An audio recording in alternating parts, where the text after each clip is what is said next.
பாரு இன்னொரு 4 வருஷம் கழிச்சு என்னை தேடி வருவே அவர் ஒவ்வொருத்தரா கூப்பிடுவா அவர் ஏப்பா அவளால கொண்டு வா பாப்பிட்டு உனக்கு குடிக்க தண்ணி வச்சிருக்கிய போத்தல்ல குடிக்கிற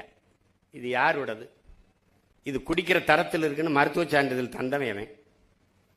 சரி நான் குடிச்சிட்டேன் இங்க சுத்தி இருக்கிற காக்க குருவி கொக்கு மைனாலாம் என்ன பண்ணும் அதாவது யோசிச்சிருக்கியா இதே பெருந்துறையில 26-28 கிலோமீட்டருக்கு நிலத்தடி நீரை எடுத்து குடிக்காதே யுரேனியம் கலந்துருச்சு குடிக்கிற திறன்ல இல்ல தண்ணி நஞ்சாயிருச்சுங்கிறான் இந்த சிப்காட வளர்ச்சின்னு சொன்னவன் அவன் மட்டும் சிக்கனான்னு வச்சுக்கோங்க அதுக்குள்ளே வச்சு கொளுத்தி விட்டுருவேன் இப்ப என்னடா டே நான் ஒரே ஒரு கேள்வியை உங்ககிட்ட சொல்றேன் உங்ககிட்ட கேட்கிறேன் உங்க அண்ணன் கேட்கிறேன்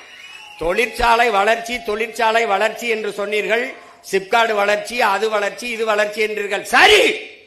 எல்லாம் வளர்ச்சி என்றால் இந்த சிப்காடு வளர்ச்சி என்றால்